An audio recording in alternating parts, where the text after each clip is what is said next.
नमस्कार, स्वागत है कार्यक्रम आज का एजेंडा में। एक खास शो जो हम लाए हैं आपके लिए। आज के दिन की कौन सी हैं बड़ी खबरें जिन पर दिन भर रहेगी सबकी नजर, वो खबरें जो आज की सुर्खियां करेंगी तय, वो खबरें जो आज दिन भर रहेंगी हेडलाइन, वो घटनाएं जो तय करेंगी आने वाला कल। ऐसे ही तमाम मुद्दों को समेटकर हम लाए हैं आज का एजेंडा में। तो अगले आधे घंटे में दिन भर के अहम घटनाक्रम के विभिन्न पहलुओं को रखेंगे आपके सामने। मैं हूं जया सिन्हा और अगले आधे घंटे तक जुड़े रहिए हमारे साथ अपने न्यूज के पावर डोज के लिए। तो आइए देखते हैं कौन से होंगे आज के एजेंडे।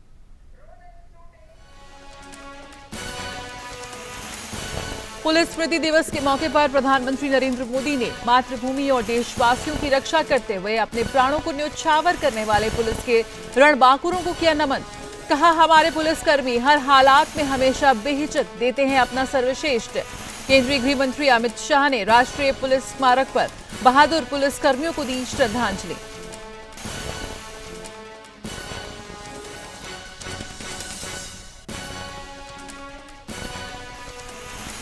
बिहार विधानसभा चुनाव में तीसरे चरण के लिए दाखिल नामांकन पत्रों की आज होगी जांच। राज्य में प्रचार अभियान चरम पर, कई भाजपा नेताओं की आज चुनावी रैलियां। वहीं कांग्रेस का चुनाव घोषणा पत्र और लोक जनशक्ति पार्टी का विजन डॉक्यूमेंट भी आज होगा जारी।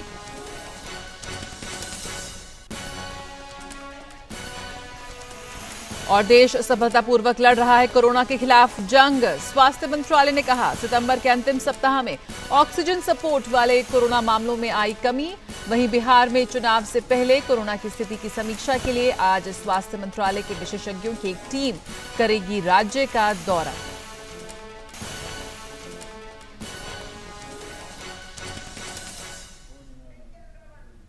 और आज का दिन बेहद महत्वपूर्ण है। आज पुलिस स्मृति दिवस है।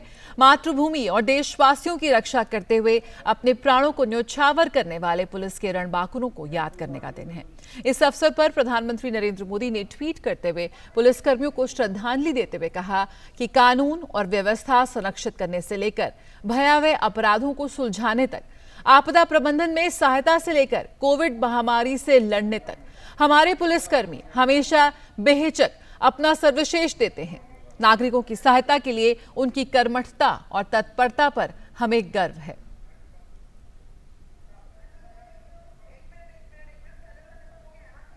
पुलिस स्मृति दिवस पूरे भारत में हमारे पुलिसकर्मियों और उनके परिवारों का आभार व्यक्त करने का दिन है। अपने कर्तव्य पालन के दौरान शहीद हुए सभी पुलिसकर्मियों को हम श्रद्धांजलि देते हैं। उनके बलिदान और सेवा को हमेशा याद किया जाएगा।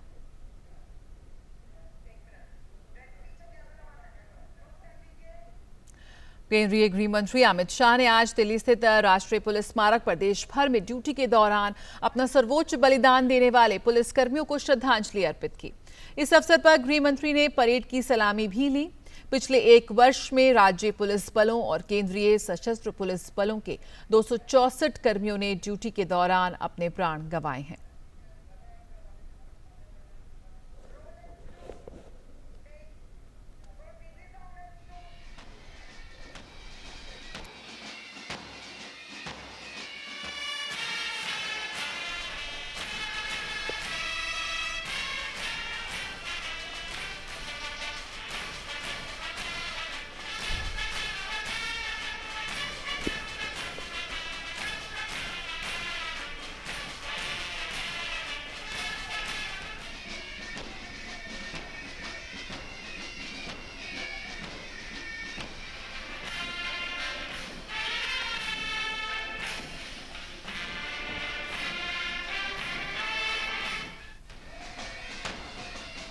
दुनिया पर कोरोना की महामारी आई। उस वक्त पूरी दुनिया अचंभित हो गई। किसी ने कल्पना नहीं की थी। न मेडिकल फैकल्टी के लोगों को मालूम था कि इसके खिलाफ कैसे लड़े, न वैज्ञानिकों को मालूम था, न आम जनता को मालूम था कि इसके खिलाफ कैसे लड़े। मुझे कहते हुए बहुत गर्व होता है कि लॉकडाउन के अमलीकरण के लिए चाहे लाखों प्रवासी मजदूर अपने घर पर जाते हो, उनको सहायता करने के लिए, कहीं कोई बीमार है बीच में छूट गया, उसको अस्पताल पहुंचाने के लिए ब्लड डोनेशन से लेकर प्लाज्मा डोनेशन तक करने तक पुलिस कर्मचारियों ने पीछे मुड़कर नहीं देखा। हर साल 21 अक्टूबर को मनाए जाने वाले पुलिस स्मृति दिवस की शुरुआत के पीछे भारत और चीन के बीच सीमा पर पनपे हिंसक तनाव की कहानी है। हालांकि इसे आजादी के बाद ड्यूटी पर जान देने वाले सभी पुलिसकर्मियों की याद में मनाया जाता है। 21 अक्टूबर 1959 में लद्दाख में केंद्रीय रिजर्व पुलिस बल यानी कि सीआरपीएफ की 3री बटालियन की एक कंपनी को भारत तिब्बत सीमा की सुरक्षा के लिए लद्दाख में हॉट स्प्रिंग में तैनात किया गया था। जब बल के जवानों का गश्ती दल हॉट स्प्रिंग में गश्त कर रहा था, तभी चीनी फौज के एक बहुत बड़े दस्ते ने इस गश्ती टुकड़ी पर घात लगाकर आक्रमण कर दिया। तब सीआरपीएफ की उस छोटी सी टुकड़ी ने चीनी आक्रमणकारियों का डटकर मुकाबला किया। मातृभूमि की रक्षा के लिए लड़ते हुए 10 शूरवीर जवानों ने अपने प्राणों का बलिदान दिया। 1962 में आयोजित डीजीपी आईजीपी सम्मेलन में प्रत्येक वर्ष 21 अक्टूबर को इन बहादुर पुलिसकर्मियों की याद में पुलिस स्मृति दिवस मनाने का निर्णय लिया गया। देश के सभी केंद्रीय पुलिस संगठनों व सभी राज्यों की सिविल पुलिस स्मृति दिवस मनाती है। पुलिस के शहीदों की शहादत को सम्मान देने के लिए प्रधानमंत्री नरेंद्र मोदी ने 21 अक्टूबर 2018 को राजधानी दिल्ली में नेशनल पुलिस मेमोरियल का उद्घाटन किया था। आजादी के बाद से लेकर 31 अगस्त 2020 तक देश भर में 35,398 पुलिसकर्मियों ने ड्यूटी के दौरान अपने प्राणों का सर्वोच्च बलिदान दिया है। अपनी सुरक्षा की परवाह न करते हुए इस साल कोरोना महामारी के प्रबंधन में पुलिसकर्मियों और केंद्रीय सशस्त्र बलों के जवानों ने अग्रणी भूमिका निभाई। हालांकि इसके प्रबंधन और व्यवस्था बनाए रखने में योगदान देते हुए संक्रमण के कारण 340 से अधिक पुलिसकर्मियों ने अपनी जान गंवाई।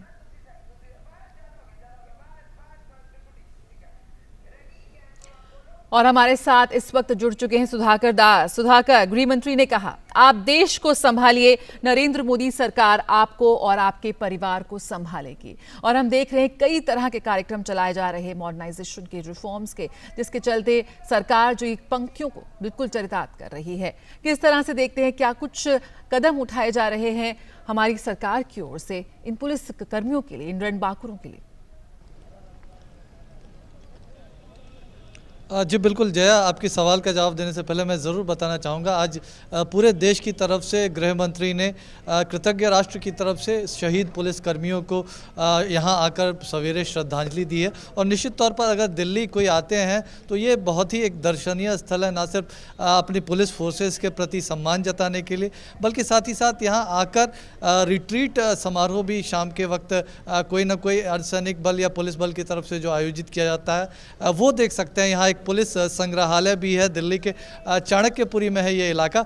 और दूसरी बात, गृह मंत्री का एक तरह से कह सकते हैं कोरोना संक्रमण के बाद वो हालांकि लगातार ऑफिस अटेंड कर रहे थे, वीडियो कॉन्फ्रेंसिंग के जरिए वो लगातार कई मीटिंग्स अटेंड कर रहे थे, कई इंटरव्यूज़ भी दे रहे थे, लेकिन एक खुले में एक पहला सार्वजनिक समारोह और निश्चित तौर पर ऊर्जा से वो लवरेज नज़र आए। पुलिस कर्मियों को उन्होंने सम्मान दिया और निश्चित तौर पर उन्होंने जो इशारा किया, पिछले बीते 5-6 वर्षों में मोदी सरकार जिस तरफ लगी हुई है, ना सिर्फ पुलिस बलों को मजबूत किया जाए बल्कि उनके परिवारों का ख्याल रखा जाए, चाहे पुलिस कर्मियों के बच्चों को, पुलिस जो शहीद पुलिसकर्मी होते हैं उनको स्कॉलरशिप देने की बात हो, या फिर पुलिस कर्मियों के लिए घरों की व्यवस्था करने की बात हो, बुलेट प्रूफ जैकेट हो या अत्याधुनिक हथियार उनको उपलब्ध कराने की बात हो, या अन्य तरह से और वेतन और तमाम चीज़ों की सुविधाएं देने की बात, तो हर मोर्चे पर बड़े पैमाने पर कदम उठाया जा रहा है। यहाँ तक कि केंद्रीय अर्धसैनिक बलों में जो आर्म्ड फोर्सेस हैं उसमें 33% आरक्षण महिलाओं के लिए दिया गया है। तो ये एक तरह से कह सकते हैं परिवर्तनकारी फैसले जो मोदी सरकार ने किए हैं बीते 5-6 वर्षों में, और उसके परिणाम भी नज़र आ रहे हैं। और गृह मंत्री ने ये कहा भी है, जिक्र भी किया, सरकार का इस तरफ ध्यान भी है कि जो पर लाख पॉपुलेशन पे, आबादी पर पुलिस बल होने चाहिए उस तरह की संख्या नहीं है, लेकिन उसको कई और तरीक़ों से पाटने की कोशिश की जा रही है। उसमें टेक्नोलॉजी का बहुत बड़ा और बड़ा अहम रोल रहेगा। और हमने देखा भी है कि बीते कुछ वर्षों में चाहे सीमा पर लेजर तकनीक के जरिए और अन्य तकनीकों के जरिए सुरक्षा उपाय बढ़ाने की बात हो, तो एक तरह से तकनीक का तत्परता के साथ तकनीक के इस्तेमाल पर उस पर लगातार सरकार का जोर रहा। उस बात का गृह मंत्री ने जिक्र किया है कि उस कमी को जो पुलिस बलों की अगर कमी हो उसको तकनीक के जरिए पाटने की कोशिश की जाएगी, और जहां पुलिस बलों की संख्या बढ़ाने की ज़रूरत है तो उन्होंने इशारा भी किया कि उस तरफ भी सरकार लगातार ध्यान दे रही है। तो बहुत महत्वपूर्ण है। आज एक तरह से पुलिस कर्मियों के सम्मान करने का, उनको याद करने का दिन था, तो साथ ही साथ सरकार की तरफ से ये प्रण दोहराया गया कि पुलिस कर्मियों और उनके परिवार का ध्यान रखने के लिए जो कुछ भी करने की जरूरत होगी मोदी सरकार वो तमाम उपाय करेगी। बिल्कुल सुधाकर, जिस तरह से हमने देखा कि हाल के समय में जो पूरी पुलिस है उसकी जिम्मेदारियां जहां बढ़ी हैं तो वहीं उसका एक स्वरूप भी बदला है। एक नया चेहरा उनका नजर आया जब कोरोना काल में जिस तरह से उन्होंने खुद संक्रमण से लड़ते हुए अपनी सेवाएं दी, और इसमें 300 से ज्यादा पुलिसकर्मियों की जो है वो शहीद भी हुए, उनकी जान चली गई। किस तरह से देखते हैं कि इस बढ़ती जो बदलती तस्वीर है, बदलती जिम्मेदारियों के बीच जो सरकार की कोशिश है कि इस ताकत के साथ तकनीक को जोड़ा जाए और फिर और भी ज्यादा सशक्त किया जाए हमारी सुरक्षा कर्मियों को? जी बिल्कुल, देखिए वो जो पुलिस का असली चेहरा है वो कोरोना महामारी के दौरान नज़र आया। वो पुलिस जो छुट्टियां नहीं लेती, वो पुलिस जब हम त्यौहार बनाते हैं तो वो ड्यूटी पर खड़े होकर हमारी रक्षा करते हैं, वो पुलिस और अर्धसैनिक बल जिनकी वजह से हम चैन की नींद सोते हैं, तो वो उस पुलिस का असली चेहरा, जो मानवीय चेहरा हमने कोरोना के वक्त देखा। और अग्रिम पंक्ति पर रह के करीब 350 पुलिसकर्मियों ने संक्रमण के चलते उन्होंने अपनी जान गंवाई, संक्रमण की परवाह नहीं की, और उन कोरोना वॉरियर्स को प्रधानमंत्री ने भी, पूरे देश ने भी बार बार सलाम किया। निश्चित तौर पर वो मानवीय चेहरा दिखा, और ट्रेनिंग के जरिए, जो अन्य उपायों के जरिए, कानूनी तौर पर सशक्तिकरण के जरिए इस चेहरे को और भी एक तरह से कह सकते हैं जनता की अपेक्षाओं के मुताबिक और पीपल फ्रेंडली बनाने की कोशिश की जा रही है। हमने देखा कि कई और कदम, महिला सुरक्षा का गृह मंत्री ने जिक्र किया, एक चुनौती के तौर पर भी जिक्र किया। हमने देखा कि चाहे 0 FIR दर्ज करने की बात हो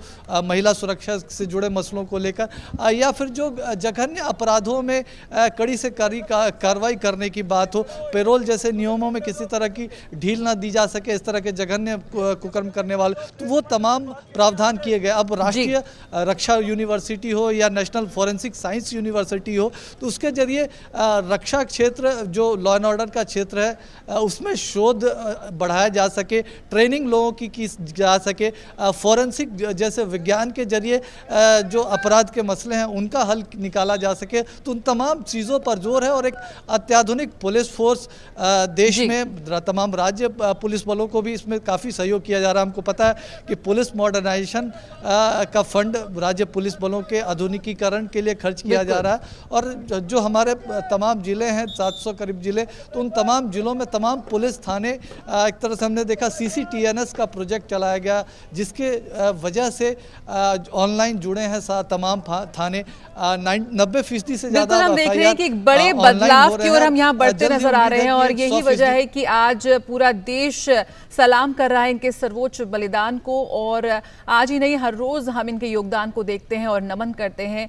और जिस तरह से यहाँ पूरा देश आज इस वक्त त्योहार में डूब रहा है, कोरोना काल से लड़ रहा है, लेकिन ये तैनात हैं अपनी ड्यूटी पर। बहुत बहुत शुक्रिया सुधाकर इस जानकारी के साथ जुड़ने के लिए। सुधाकर दास हमारे संवाददाता जो इस वक्त स्मारक पे थे, नशमूरी में थे, जो आज की नई पीढ़ी को हमारे इन पुलिसकर्मियों द्वारा दिए गए सर्वोच्च बलिदान से रूबरू करवा रहा है। और आइए अब रुख करते हैं बिहार का। बिहार विधानसभा चुनाव की सरगर्मियां अपने जोरों पर हैं। आज तीसरे चरण और अंतिम चरण के लिए दाखिल नामांकन पत्रों की जांच की जाएगी। तीसरे और अंतिम चरण के लिए कल 78 विधानसभा सीटों के लिए नामांकन भरने की प्रक्रिया समाप्त हो गई थी। इसमें 884 उम्मीदवारों ने पर्चे भरे हैं। उम्मीदवार इस महीने की 23 तारीख तक नाम वापस ले सकते हैं। तीसरे चरण में 15 जिलों में 7 नवंबर को वोट डाले जाएंगे। इसके साथ ही चुनाव के दूसरे चरण में 94 सीटों के लिए कल नाम वापसी के आखिरी दिन 1464 उम्मीदवार चुनाव मैदान में रह गए हैं। 17 जिलों के इन निर्वाचन क्षेत्रों में 3 नवंबर को वोट डाले जाएंगे। इस बीच प्रथम चरण के लिए चुनाव प्रचार तेज हो गया है। इस चरण में 16 जिलों की 71 सीटों पर 28 अक्टूबर को वोट डाले जाएंगे। बिहार विधानसभा चुनाव की सरगर्मियां इस वक्त अपने जोरों पर हैं। सभी राजनीतिक पार्टियों ने मतदाताओं को लुभाने के लिए अपनी पूरी ताकत झोंक दी है। चुनावी रैलियों और जनसभाओं का दौर तेज हो गया है। एनडीए गठबंधन की तरफ से रक्षा मंत्री राजनाथ सिंह आज राज्य में चुनाव प्रचार करेंगे। राजनाथ सिंह 3 चुनावी रैलियों को संबोधित करेंगे। भाजपा अध्यक्ष जगत प्रकाश नड्डा 2 विधानसभा क्षेत्र में चुनाव प्रचार करेंगे। केंद्रीय मंत्री धर्मेंद्र प्रधान की भी आज 3 रैलियों का कार्यक्रम है। एनडीए प्रत्याशियों के पक्ष में अपने निश्चय संवाद कार्यक्रम के तहत मुख्यमंत्री नीतीश कुमार 4 सभाएं करेंगे। वहीं महागठबंधन की तरफ से तेजस्वी यादव आज कई चुनावी सभाएं करेंगे। महागठबंधन में शामिल प्रमुख घटक दल कांग्रेस आज अपना घोषणा पत्र जारी करेगी। इसके साथ ही लोजपा के राष्ट्रीय अध्यक्ष चिराग पासवान अपना चुनावी दौरा शुरू करने जा रहे हैं। लोजपा आज अपना बिहारी फर्स्ट का विजन डॉक्यूमेंट भी जारी करेगी। और अगर 2015 के विधानसभा चुनाव के सभी 243 परिणामों की अगर हम बात करें तो किसको कितनी सीट मिली थी, आइए देख लेते हैं। जदयू के खाते में गई थी 71 सीट, भाजपा को मिली थी 53 सीटें, राजद के खाते में गई थी 80 सीट, तो वहीं कांग्रेस की झोली में आई थी 27 सीटें और अन्य के खाते में 12 सीटें गई थी। अन्य की इन 12 सीटों में से आरएलएसपी 2, सीपीआई-एमएल 3, एलजेपी के खाते में 2, एचएएम के खाते में 1 और निर्दलीय के खाते में 4 सीट आई थी। और बिहार विधानसभा चुनावों के दौरान चुनाव से जुड़ी गतिविधियों में कोविड मानकों का पालन सुनिश्चित करवाने के लिए केंद्रीय स्वास्थ्य मंत्रालय का एक विशेष दल आज बिहार का दौरा करेगा। ये दल चुनाव प्रचार और मतदान सहित चुनाव से जुड़ी अन्य गतिविधियों के दौरान 2 गज की शारीरिक दूरी, सैनिटाइजेशन और अन्य मानकों का अनुपालन किए जाने की निगरानी करेगा। चुनाव आयोग ने जनसभाओं, नामांकन, मतदान, मतगणना और चुनाव प्रचार सहित सभी चुनावी गतिविधियों के लिए मानक पहले ही तय कर दिए थे। आयोग ने इन मानकों का अनुपालन सुनिश्चित किए जाने के लिए दिशा निर्देश भी जारी किए हैं। और हमारे साथ नीरज सिंह इस वक्त जुड़ गए हैं पटना से। नीरज, सबसे पहला सवाल यही, किस तरह से राजनीतिक पारा अपने चरम पर जाता हुआ सारे स्टार प्रचारक हम इस वक्त देख रहे हैं मैदान में कूद चुके हैं और जबरदस्त रैलियों का रेला शुरुआत हो चुकी है। देखिए, बिल्कुल ज़बरदस्त रैलियां हैं जया, क्योंकि आज भी कह सकते हैं कि चुनावी सरगर्मियां जो बिहार है वहां पर दिखाई दे रही हैं। राजनाथ सिंह आज पहली जो दौरा है वो कर रहे हैं। इसके साथ ही जेपी नड्डा हैं, चिराग पासवान भी अब जो अपनी रैलियां हैं वो शुरू कर रहे हैं, क्योंकि रामविलास पासवान की मृत्यु के बाद वो अपना जब तक श्राद्ध उनका नहीं पूरा हुआ था तब तक चिराग पासवान निकले नहीं थे अपने घर से, और कल वो प्रक्रिया भी पूरी कर ली गई है। और आज से चिराग पासवान न केवल प्रेस कॉन्फ्रेंस करेंगे बल्कि जो विजन डॉक्यूमेंट है अपना बिहारी फर्स्ट को लेकर उसे लॉन्च करेंगे। और आज 2 उनकी जनसभाएं हैं और इसके साथ ही जो रोड शो है वो भी है। तेजस्वी यादव की तरफ से भी बात करें तो वो भी आज 10 से ज़्यादा जो रैलियां हैं वो करने जा रहे हैं। तो कह सकते हैं कि बिहार के अंदर चुनावी जो सरगर्मियां इस समय जोरों पर हैं। कांग्रेस पार्टी आज अपना जो घोषणा पत्र है वो जारी करने जा रही है। ये भी बड़ा दिलचस्प है इस चुनाव में कि महागठबंधन के तहत चुनाव लड़ा जा रहा है, लेकिन घोषणा पत्र अलग अलग जारी किए जा रहे हैं। जदयू और कांग्रेस ने एक जो घोषणा पत्र की अगर हम बात करें तो जदयू ने 7 जो निश्चय हैं भाग 2 जारी किए थे। उसके बाद भारतीय जनता पार्टी भी अपना जो संकल्प पत्र है वो जारी करेगी।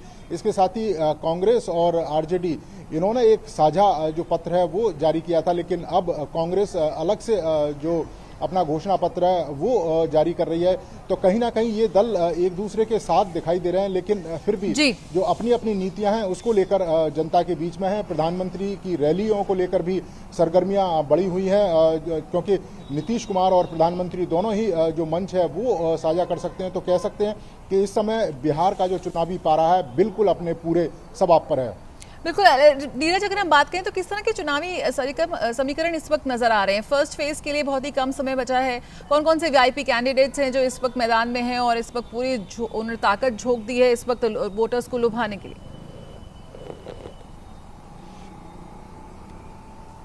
देखिए, बिल्कुल पहला फेज इस लिहाज से भी महत्वपूर्ण है कि पहले फेज के लिए सबसे ज़्यादा जो जदयू और भारतीय जनता पार्टी की बात करें तो सबसे ज़्यादा जो मंत्री हैं उनकी किस्मत का फैसला होना है। 8 के करीब जो मंत्री हैं वो इस समय चुनावी मैदान में है। दूसरी अगर हम पहले फेज की बात करें तो सबसे ज़्यादा जो बागी हैं वो चुनौती भी पहले फेज में दे रहे हैं, और यही कारण है कि अगर आप देखें गया, नवादा, सासाराम, इसके अलावा जहानाबाद, ये सारे जो इलाके हैं जहां पर सबसे ज़्यादा जो बागी हैं वो अपने ही प्रत्याशियों के खिलाफ ताल ठोक रहे हैं। और यही कारण है कि भारतीय जनता पार्टी और जदयू जो ज़्यादातर जो फोकस है वो इन इलाकों में कर रही है। अगर जेपी नड्डा की रैली की भी अगर हम बात करें तो इन्हीं इलाकों में सबसे ज़्यादा उनकी रैलियां हुई हैं। इसके अलावा जो पार्टी के जदयू और बीजेपी की तरफ से तमाम जो लीडर हैं वो लगातार इस इलाके में रैलियां कर रहे हैं और जो मनाने की जो कोशिश है बागियों को वो भी लगातार जारी है। तो कुल मिलाकर बड़ा दिलचस्प जो नज़ारा है वो देखने को मिल रहा है। और ये पहला चुनाव है, कई जो छोटी राजनीतिक पार्टियां हैं जो अभी तक गठबंधन के तहत ही चुनाव लड़ी थी, इस बार अकेले या दूसरे लोगों के साथ खुलकर मैदान में आ गई हैं। इस वक्त हम कह सकते हैं कि जो छोटी पार्टियां हैं वो भी इस वक्त अपनी मौजूदगी दर्ज कराने के लिए काफी कोशिश में जुटी हुई हैं। और आज का दिन वाकई काफी गहमा गहमी से भरा रहने वाला है। चिराग पासवान की पहली प्रेस कॉन्फ्रेंस है और विजन डॉक्यूमेंट भी रिलीज होगा। लोजपा का बहुत बहुत शुक्रिया नीरज, आपसे आगे भी हम अपडेट लेते रहेंगे। और आइए बात कर लेते हैं कोरोना की। कोविड-19 के खिलाफ अपनी जंग में भारत हर रोज एक नया कदम मजबूती से रख रहा है। केंद्रीय स्वास्थ्य मंत्रालय ने कहा है कि ऑक्सीजन और वेंटिलेटर सपोर्ट वाले कोविड-19 के मामलों में सितंबर के अंतिम सप्ताह से उल्लेखनीय कमी आई है। कोविड-19 के इन मामलों में कमी कुल मामलों के 10% से कम सक्रिय मामलों की राष्ट्रीय गिरावट के अनुरूप है। स्वास्थ्य मंत्रालय ने कहा कि केंद्र की स्पष्ट और व्यापक रणनीतियों के चलते चिकित्सा ढांचे में वृद्धि हुई और रोगियों के उपचार प्रबंधन के लिए मानक उपचार प्रोटोकॉल के भाग के रूप में ऑक्सीजन के उपयोग और आपूर्ति की देश भर में व्यापक व्यवस्था है। वहीं स्वास्थ्य मंत्रालय ने कहा है कि वैक्सीन के मोर्चे पर भी तेजी से काम हो रहा है।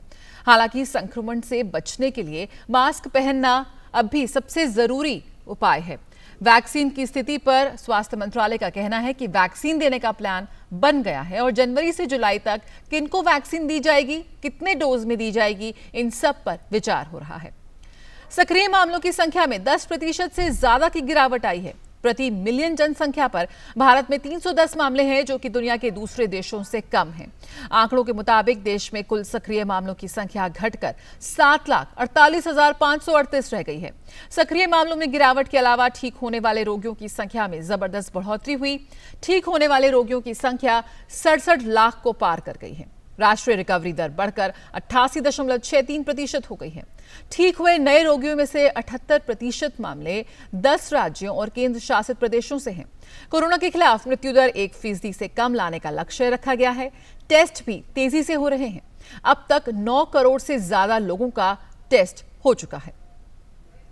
और जानकारी के साथ हमारे साथ जुड़ रहे हैं नितेंद्र सिंह। नितेंद्र, प्रधानमंत्री जब भी आह्वान करते हैं जनता बिल्कुल पुरजोर से उसका अनुसरण करती है। पहले प्रधानमंत्री ने कहा कि लापरवाही नहीं बरतती है। अनलॉक 5 है, रीओपनिंग हो रही है, दोबारा सारी गतिविधियां शुरू हो गई और ऐसे में ढिलाई बरतना बिल्कुल सही है। आंकड़े जरूर हमें सपोर्ट करें, लेकिन और भी हमें जिम्मेदारी निभानी है। किस तरह से इस वक्त सख्त दिशा निर्देश दिए जा रहे हैं कि हमें लापरवाही नहीं बरतनी है?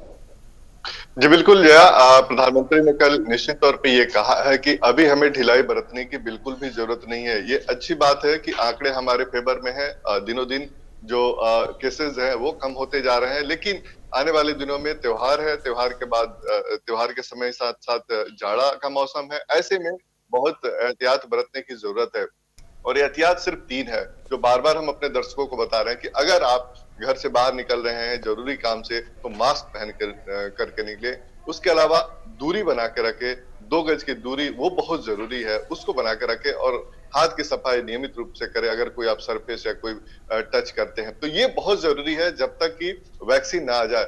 जहां तक लोगों की जागरूकता का सवाल है कि लोग भी जागरूक हैं, ऐसी बात नहीं है, लोग जागरूक हैं और उसका ही नतीजा है कि रिकवरी रेट हम तकरीबन अब 88-89% के आसपास हो गया है। जो मृत्यु दर है वो 1.52% के आसपास है। तो ये एक आंकड़े अच्छी बात है।